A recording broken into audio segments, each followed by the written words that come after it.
hosted by. So we don't want to kill time. I traveled all the way from New York to during time. Bangladesh regressed as a nation economically. The growth in gross domestic product (GDP) decreased, causing unemployment to rise alongside the decrease in the law and order. Petty theft alongside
Bangla will be Afghan, we will be Taliban. When the notorious JMB terrorist Bangla Bhai emerged, the government dismissed him as a media creation. That denial gave military networks the space to organize and expand. The consequences were severe. In 2005, JMB carried out coordinated bomb attack across 63 districts of Bangladesh. On 21st August 2004, grenades were thrown at Awami League rally to assassinate Sheikh Hasina and eliminate the party leadership, killing 24 people and injuring more than 300. The 10-truck arms haul showed how Bangladesh was used as a route for weapons intended for insurgent networks in the region. Even a foreign diplomat was not spared. British Ambassador, High Commissioner Anwar Choudhury was attacked at Shahjalal's shrine in Sylhet. So when the current authorities deny the return of militancy, I don't hear the reassurance. I hear history repeating itself. The important question is this. Anil, connect me, please. I have to stop you here. I'm sorry. We have a problem. We have a problem with your audio. Apologies for everybody. We will continue with the program until we fix your audio, please. Just bear it with us, okay? Because we have other. We will come back to you. Leader.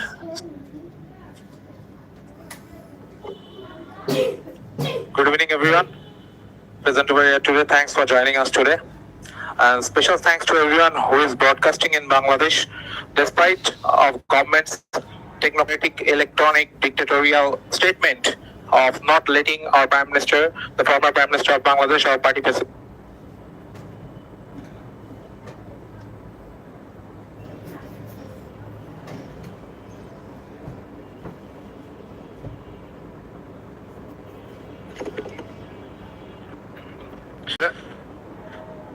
Please, silent, please.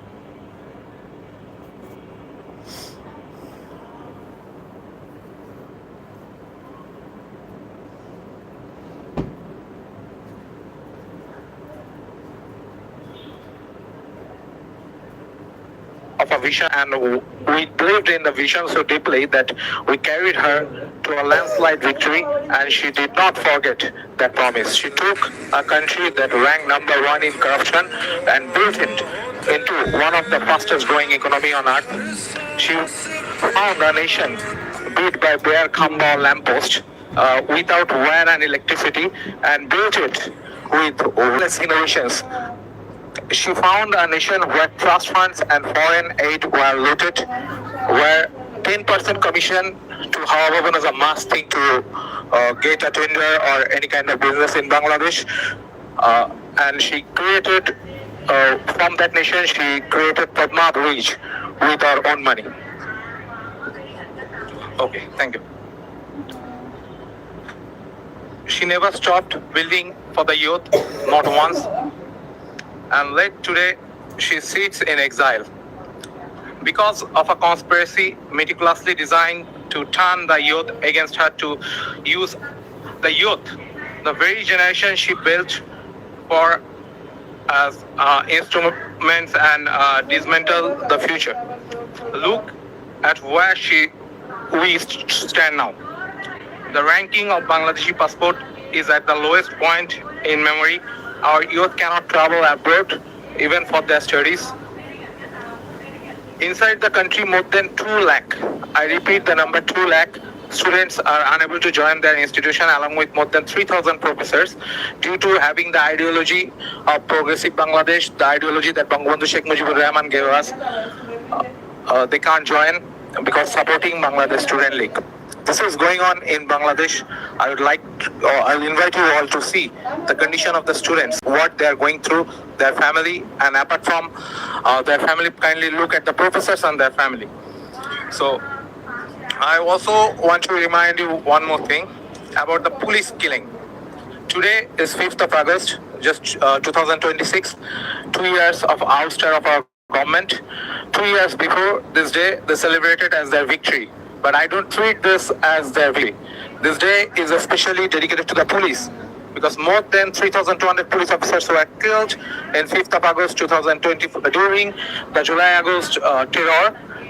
And in 5th of August 2024, you can see police's body are hanging upside down in different flyovers.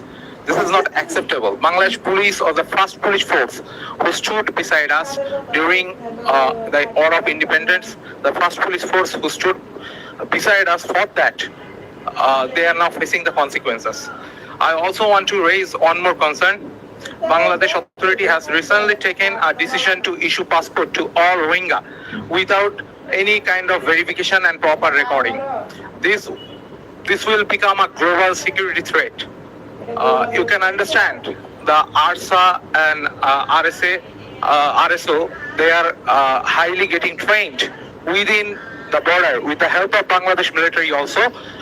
Soon they will export terrorism all over the world. You can see in Malaysia, more than 36 terrorists were exported from Bangladesh. This is a matter of concern. But still today, I'm not hopeless because I can see it. Our youth are uprising again. This is okay. Our youth are uprising again. They are coming. The dream we had, it broke. It became nightmare now. But they are breaking out of the nightmare. They will come in front. They will stand shoulder to shoulder with Sheikh Hasina. I'm sure about this. This is not just a Sheikh Hasina. Our leader has promised she will go by end of this December. This is not just a homecoming. This is a unification of 170 million Bangladeshis staying over there. They all will stand together. I remember during the 7th March speech of Bangabandhu Sheikh Mujibur Rahman, Kaife Azmi wrote, you will put handcuff on. We have 70 million. How many people you will put? How many people will hang? We have 70 million. I'm telling you, when our Prime Minister, our former Prime Minister and our party president will go back to Bangladesh, you'll see, I think you all will write how many mouths you will try to shut. They tried to shut our mouth for the last few days. How many mouths you will try to shut? We have 170 million. How many people you will prison? We have 170 million. How many people you will hang? We have 170 million. One homecoming will unite all 170 million Bangladeshi all over Bangladesh, and they all will stand shoulder to shoulder with Sheikh Hasina. Joy Bangla, Joy Bangabandhu, Joy to Deshratna Sheikh Hasina. Thank you. Thank you very much. I would request Anil. Okay. Anil. Can't you hear me? Anil? Mike, Anil. Okay. Okay. Can you hear me now? Okay, Anil. I would like that portion of yours to be quiet in that side, please. I want quietness. I don't want disturbance. Now we are reaching to a very crucial moment. Please be quiet, okay? So now I will call Mr. Mohibul Hassan Chaudhry, Chaudhry Nofal, former minister, please to address the gathering. Thank you. Thank you, distinguished guests, journalists, Honorable President of Foreign Correspondents Club.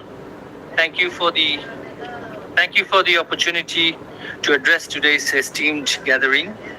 Today, while we appear before you in New Delhi, our hearts are with the people of Bangladesh.